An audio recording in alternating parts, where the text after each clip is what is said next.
उसमें पहले 3 टाइप के जीन होते हैं, म्यूटेबल जीन, म्यूटेबल,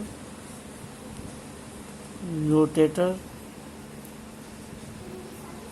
और सप्रेसर जीन। जिस जीन में म्यूटेशन रेट, म्यूटेशन का मतलब चेंज, डीएनए या क्रोमोसोम में चेंज आता है, इसको म्यूटेशन बोलते हैं। जो अगर किसी जीन में म्यूटेशन रेट बहुत ज़्यादा है, नॉर्मल जितना चेंज, एक तो अपने आप म्यूटेशन होता है और वो नॉर्मल स्पीड से होता है। किसी जीन में म्यूटेशन ज़्यादा तेज है तो उसको बोलेंगे mutable gene. Gene having high mutation rate, जिस जीन में म्यूटेशन रेट ज़्यादा जल्दी जल्दी म्यूटेशन हो रहा है उसको बोलेंगे म्यूटेबल। एक जीन है खुद में म्यूटेशन नहीं होता, दूसरे में म्यूटेशन करवा देता है, उसको बोलेंगे म्यूटेटर, दूसरे में चेंज करवा दे। These genes increase mutation rate in another organism.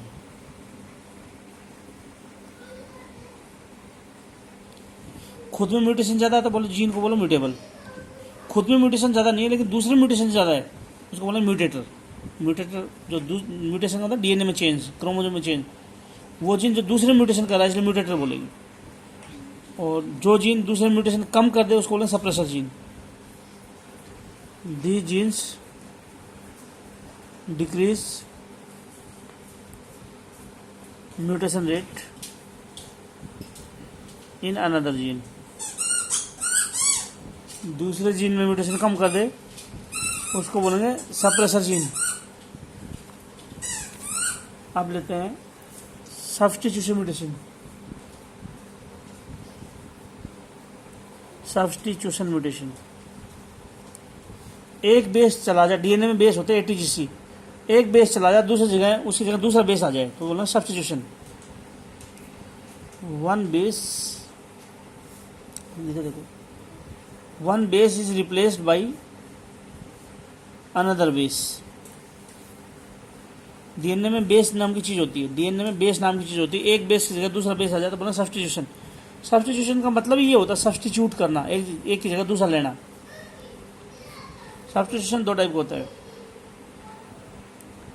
Transition और ट्रांसवर्सन। ट्रांजिशन का मतलब होता है one purine is replaced by another purine. एक प्यूरिन की जगह दूसरा प्यूरिन, एक बेस गया उसकी जगह दूसरा बेस आया है, वो प्यूरिन गया है प्यूरिन आया है। या एक पिरिमिडिन गया, one pyrimidine is replaced by another pyrimidine. Purine की जगह प्यूरिन, पिरिमिडिन की जगह पिरिमिडिन जगह ले, एक प्यूरिन जाए दूसरा प्यूरिन आ जाए, एक पिरिमिडिन जाए दूसरा पिरिमिडिन आ जाए, इसको बोलना ट्रांजिशन। जैसे ए और जी जो है क्या है, ये प्यूरिन है, तो ए की जगह ए गायब हो जाए उसकी जगह जी आ जाए, या जी गायब हो जाए उसकी जगह ए आ जाए, तो ये क्या है ट्रांजिशन। प्यूरिन की जगह प्यूरिन आ रहा है। और टी और सी यू, टी सी और यू, ये पिरिमिडिन है। जैसे टी की जगह सी आ जाए, सी की जगह टी आ जाए या यू आ जाए तो भी ट्रांजिशन है। ये 3 पिरिमिडिन है, एक दूसरे को रिप्लेस करे तो ट्रांसवर्सन ट्रांजिशन है। प्यूरिन की जगह एक प्यूरिन दूसरी प्यूरिन को रिप्लेस करे तो भी ट्रांजिशन है। लेकिन एक प्यूरिन जो है वो रिप्लेस हो बाय अनदर पिरिमिडिन, एक प्यूरिन की जगह पिरिमिडिन आ जाए या वाइस वर्सा या उल्टा, पिरिमिडिन की जगह प्यूरिन आ जाए। कैसे? डीएनए में ये जुड़ते हैं, ए टी से जुड़ता है, जी सी से जुड़ता है, ये जुड़ते हैं। अगर ए की जगह जी, ये दोनों प्यूरिन है, ए और जी प्यूरिन है, प्यूरिन पिरिमिडिन जुड़ती हैं, ये दोनों प्यूरिन है, ये दो पिरिमिडिन है। ए की जगह जी आ जाए, जी की जगह ए आ जाए, प्यूरिन को प्यूरिन रिप्लेस कर रही है, ट्रांजिशन बोलेंगे। टी की जगह सी, सी की जगह टी आ जाए तो ये भी ट्रांजिशन है, पिरिमिडिन को पिरिमिडिन रिप्लेस कर रही है। लेकिन उल्टा ए की जगह आ जाए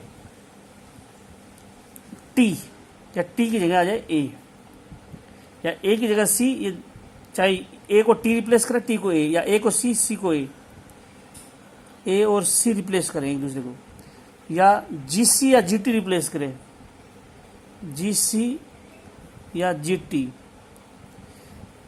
ये इसकी जगह ये आए, ये पिरिमिडिन है, प्यूरिन को पिरिमिडिन रिप्लेस करे, चाहे एक की जगह ये पिरिमिडिन हो या ये पिरिमिडिन हो, इसकी जगह ये पिरिमिडिन हो या ये पिरिमिडिन। प्यूरिन को पिरिमिडिन रिप्लेस करे, पिरिमिडिन को प्यूरिन, तो बोलेंगे ट्रांसवर्सन। ये बुक में इसलिए लिखा हुआ है दिखाने के लिए इसका एग्जांपल। देखो सब्स्टिट्यूशन दो टाइप का, ट्रांजिशन, ट्रांसवर्सन। अगर ये सीक्वेंस है जी टी टी, इसकी जगह होगा ए टी टी, तो जी की जगह ए आया है, तो मैंने क्या कहा था, जी की जगह ए आया या ए की जगह जी आया तो क्या बोलोगे, ट्रांजिशन। ये क्या हुआ, ट्रांजिशन हो गया। अच्छा दूसरा मैंने क्या बताया था, ए और जी, सी और टी, सी ए जी है, इसकी जगह टी ए जी आ गया, सी की जगह टी आ गया, तो ये क्या है, ट्रांजिशन म्यूटेशन है। एक बेस गया दूसरा बेस आया, लेकिन प्यूरिन को प्यूरिन प्यूरिन के लिए प्यूरिन आया, पिरिमिडिन के लिए पिरिमिडिन आया, तो ये ट्रांजिशन है। तो ए की जगह क्या लाया हूं मैं यहाँ पे, ए की जगह जी या जी की जगह ए, और इधर सी की जगह टी या टी की जगह सी, ये हो गया। ट्रांसवर्सन उनमें ये होंगे, ए से या तो टी, देखो मैंने कहा ए से सी, इधर भी लगाते रहो इधर भी देखते रहो, इधर हुआ ए टी टी, इसकी जगह हो गया सी टी टी टी। बताओ ए की जगह क्या आया, सी आया, तो क्या हो गया ये, प्यूरिन से पिरिमिडिन, ट्रांसवर्सन। फिर आओ ए की जगह सी, ए की जगह टी, तो ये भी क्या हुआ, ए की जगह टी आया तो ट्रांसवर्सन हुआ। अब जी पाओ, जी सी सी की जगह सी सी सी हो गया, जी की जगह सी हो गया, तो बताओ जी की जगह सी हुआ तो ये ट्रांसवर्सन होगा, प्यूरिन से पिरिमिडिन। समझ गए मेरे हिसाब से, ये सीक्वेंस होती है, एक बेस जाएगा दूसरा बेस आएगा, लेकिन प्यूरिन की जगह प्यूरिन, पिरिमिडिन की जगह पिरिमिडिन आएगा तो ट्रांजिशन बोलेंगे। ए और जी प्यूरिन होती है, टी सी पिरिमिडिन होते हैं। प्यूरिन की जगह पिरिमिडिन, पिरिमिडिन की जगह प्यूरिन उल्टा हो तो ट्रांसवर्सन है। तो ए और जी प्यूरिन होती है, इनकी जगह टी सी पिरिमिडिन आ जाएगी जो, तो ये ट्रांजिशन और ट्रांसवर्सन का टॉपिक था। इस पर बहुत इंपॉर्टेंट क्वेश्चन आता है जो एग्जाम में सीक्वेंस आएगी और उसमें एक बेस गायब कर देगा और बोलेगा बताओ, सब्स्टिट्यूशन कर देगा, ये ट्रांजिशन है ट्रांसवर्सन बताओ, तो इस तरह से सोल्व करना है तुम्हारे को ना।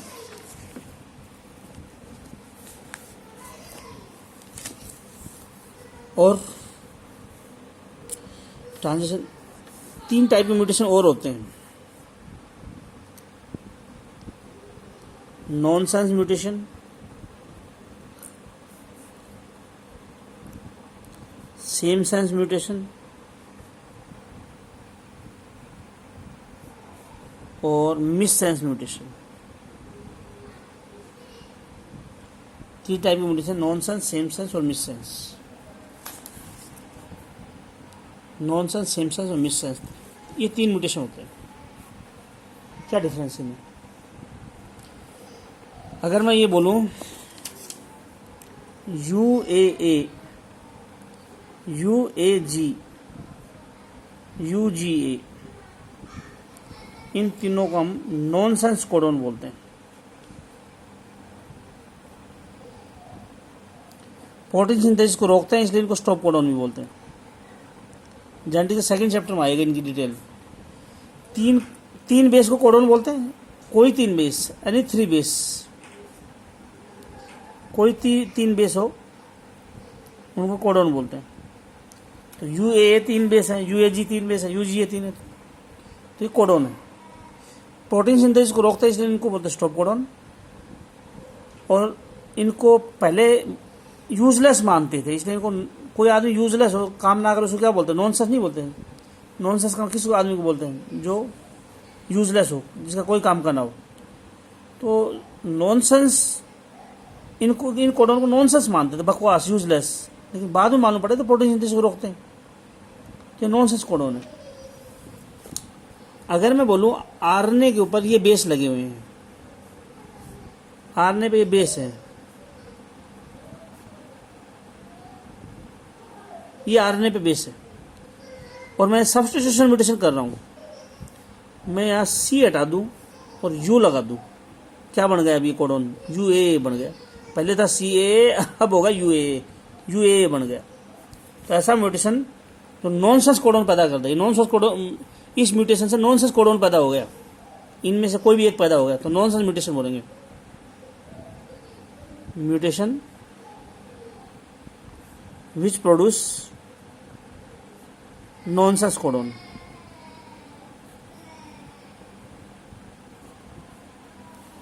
जिस म्यूटेशन से नॉनसेंस कोडोन पैदा हो जाए, यूजलेस कोडोन पैदा हो जाए, इन तीनों में से ऐसे कुछ भी चेंज कर दो, बस ये तीन बन जाने चाहिए, तो म्यूटेशन को नॉनसेंस बोलेंगे। अच्छा, म्यूटेशन हो, mutation occur in gene, but there are no change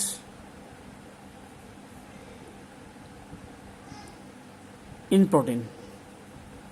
gene पे चेंज आया तो प्रोटीन में चेंज आना चाहिए, लेकिन नहीं आया। ऐसा म्यूटेशन जो जीन में हुआ, जीन में म्यूटेशन हुआ लेकिन प्रोटीन पे इफेक्ट नहीं आया, ऐसे म्यूटेशन को बोलते हैं, such mutation is called same sense mutation।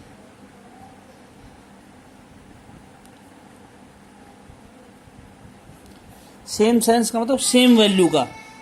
Mutation से पहले भी आरएनए पे कोई, म्यूटेशन से पहले भी आरएनए पे कुछ इफेक्ट नहीं था, म्यूटेशन हुआ तो भी प्रोटीन में कोई चेंज नहीं आया।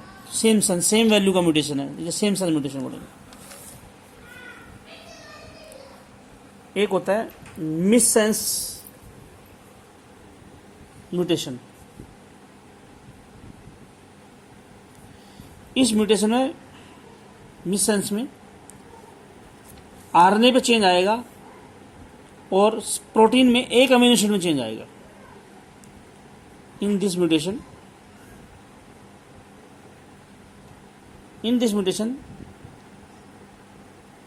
देयर इज ए चेंज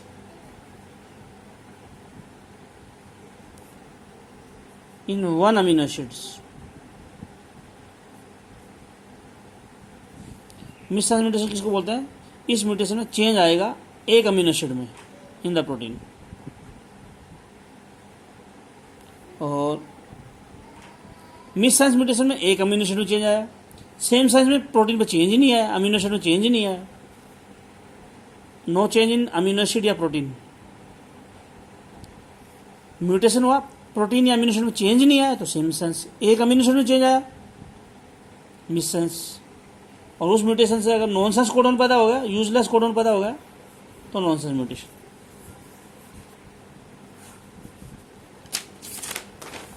अच्छा, अब लेते हैं मेंडल साइंटिस्ट जो था, उसने 7 कैरेक्टर स्टडी किए थे। मेंडल ने 7 कैरेक्टर स्टडी किए थे। तो 7 कैरेक्टरिस्टिक के जीन 4 क्रोमोजोम पे थे। वो क्रोमोजोम कौन कौन से है जिन पे 4 कैरेक्टर के जीन थे? सॉरी, कैरेक्टर 7 है और क्रोमोजोम 4 है। उन क्रोमोजोम के नाम बताओ। हम बोलेंगे ये 7th क्रोमोजोम है, इसके ऊपर सीड शेप का जीन था। 7वें क्रोमोजोम के ऊपर अगर हम बात करें,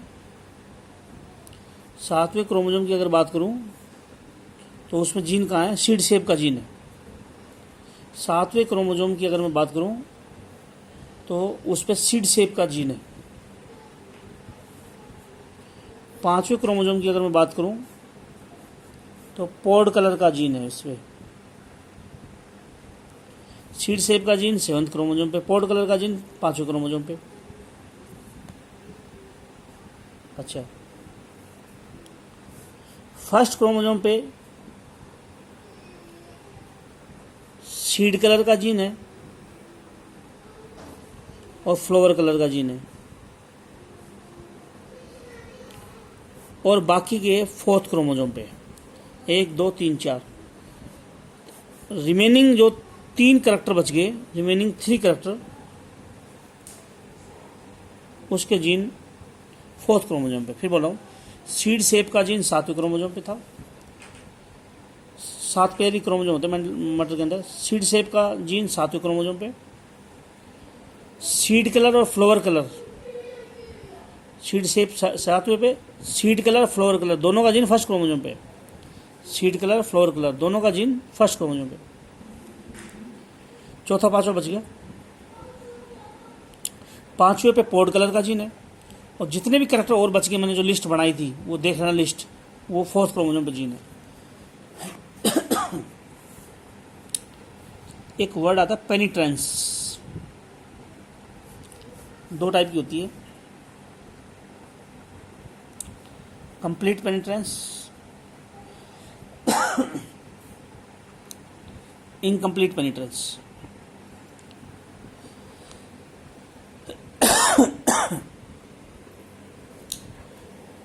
कोई जीनोटाइप अपना असर दिखाएगी या नहीं दिखाएगी, इसको पेनिट्रेंस बोलते हैं। एबिलिटी, योग्यता ऑफ जीनोटाइप टू एक्सप्रेस, कोई जीनोटाइप असर दिखाएगी या नहीं दिखाएगी, इसको पेनिट्रेंस बोलते हैं। पूरा इफेक्ट दिखाए तो कंप्लीट पेनिट्रेंस बोलते हैं। हर जीनोटाइप, एवरी जीनोटाइप जो 100% इफेक्ट दिखाए, एवरी जीनोटाइप शो 100% इफेक्ट, तो बोलेंगे कंप्लीट पेनिट्रेंस। कोई जीनोटाइप किसी में तो एक्सप्रेस करे, किसी में ना करे, तो इनकम्प्लीट पेनिट्रेंस बोलते हैं। जैसे किसी बच्चे के अंदर या किसी आदमी पॉलीडेक्टाइली है, 6 उंगलियां हैं, किसी आदमी में 6 उंगलियां हैं, क्या उसके बच्चे में 6 उंगलियां होंगी? तो हम बोलेंगे कि जरूरी नहीं है, क्योंकि ये इनकम्प्लीट पेनिट्रेंस। इनकम्प्लीट पेनिट्रेंस में जीन जरूरी नहीं असर दिखाए। किसी में अगर 6 उंगलियां तो उसके बच्चे में 6 उंगलियों का जीन तो जाएगा, लेकिन असर दिखाई ये कोई गारंटी नहीं है, तो जरूरी नहीं है। तो ये इनकम्प्लीट पेनिट्रेंस है। जो अगर जाए और बच्चे के उंगलियां जाए और उसमें 100% उंगलियां 6 ही आए, तो उसको कंप्लीट पेनिट्रेंस बोलते हैं। तो ये इनकम्प्लीट पेनिट्रेंस है। जो पॉलीडेक्टाइली 5 से ज़्यादा उंगलियों को बोलते हैं, 6 उंगलियां होती 5 से ज़्यादा। दूसरा है diabetes mellitus. Diabetes mellitus sugar की बीमारी को बोलते हैं, डायबिटीज मेलिटस, मधुमेह। माँ बाप में अगर शुगर की बीमारी में है तो बच्चे में जीन तो जाएगा, लेकिन कोई गारंटी नहीं कि उसमें वो बीमारी हो ही हो। तो ये क्या है? इनकम्प्लीट पेनिट्रेंस है। जो जीन अक्सर दिखाएगा या नहीं दिखाएगा, इस पर डिपेंड कर रहा है। अच्छा, जेनेटिक्स के फंक्शन, यूजेस, जेनेटिक्स क्या काम आती है, जेनेटिक्स के क्या यूज है, सुनो। हम बोलते हैं प्लांट इंप्रूव कर सकते हैं। जेनेटिक्स से हम प्लांट, अच्छे प्लांट तैयार कर सकते हैं, चाहे म्यूटेशन से तैयार करें, चाहे क्रॉस से तैयार करें, तो प्लांट इंप्रूवमेंट है। इसको बोलते हैं ग्रीन रिवॉल्यूशन, हरित क्रांति। ग्रीन रिवॉल्यूशन में व्हीट की प्रोडक्शन बहुत ज़्यादा बढ़ा दी थी। व्हीट, गेहूं की पैदावार बहुत बढ़ाई थी। ग्रीन रिवॉल्यूशन का फादर कौन है? बोरलो, जो मैक्सिको का साइंटिस्ट है। बोरलो साइंटिस्ट मैक्सिको का है, और ये ग्रीन रिवॉल्यूशन का फादर है। दुनिया में गेहूं की पैदावार बहुत ज़्यादा बढ़ाई थी। लगा रहता है। दुनिया में ग्रीन रिवॉल्यूशन का फादर बोरलो है। बहुत ज़्यादा गेहूं की पैदावार बढ़ाई थी दुनिया में इस बोरलो ने। इंडिया का कौन सा साइंटिस्ट है जो ग्रीन रिवॉल्यूशन का फादर है? MS स्वामीनाथन। और MS स्वामीनाथन जो है MS स्वामीनाथन जो इंडिया का साइंटिस्ट है, उसके नाम पे कई यूनिवर्सिटी भी है साउथ में, जो IARI या पूसा में भी काम किया था। स्वामीनाथन ने बोरलो के साथ मिलकर काम किया था, जो तो इंडिया में पैदावार बहुत ज़्यादा बढ़ाई थी गेहूँ की इसने। तो ये जेनेटिक्स की वजह से पैदावार बढ़ पाई, जो चाहे म्यूटेशन हो या क्रॉस हो। नहीं बताया था, रिमी वैरायटी राइस की म्यूटेशन से तैयार हुई थी, सरबती सोनोरा, ये अच्छी अच्छी वैरायटी थी, पैदावार बहुत ज़्यादा हो गई थी इनसे। तो ये प्लांट में इम्प्रूवमेंट था जो। तो इसके अलावा काउंसलिंग, जेनेटिक्स से हम जेनेटिक काउंसलिंग कर सकते हैं। कई बीमारियां हैं, अगर माँ बाप में हो तो बच्चे में होंगी या नहीं होगी हम बता सकते हैं। जो उनके क्रॉस, जैसे मैंने अल्बिनिज्म बताया था, कोई आदमी बिल्कुल सफ़ेद है तो उसका बच्चा सफ़ेद होगा या नहीं होगा हम क्रॉस करके बता देते हैं। तो जेनेटिक्स से हम काउंसलिंग कर सकते हैं, परामर्श दे सकते हैं किसी को कि भाई ये बीमारी तेरे अंदर होगी, ये बीमारी नहीं होगी। जो तो जेनेटिक काउंसलिंग भी करते हैं, जेनेटिक काउंसलिंग कर सकते हैं, प्लांट को इम्प्रूव कर सकते हैं, और क्रिमिनल को पकड़ सकते हैं क्राइम में। DNA फिंगरप्रिंटिंग जेनेटिक्स से ही तो तैयार हुई है। तो DNA फिंगरप्रिंटिंग जो करते हैं वो जेनेटिक्स से ही करते हैं। जो तो इसके अलावा कुछ रिवॉल्यूशन और हैं, और एवोल्यूशन म्यूटेशन से होता है। तो एवोल्यूशन के बारे में इंफॉर्मेशन भी जेनेटिक्स से मिलती है, और कई टाइप की रिवॉल्यूशन है वो मैं अगले लेक्चर में लूँगा।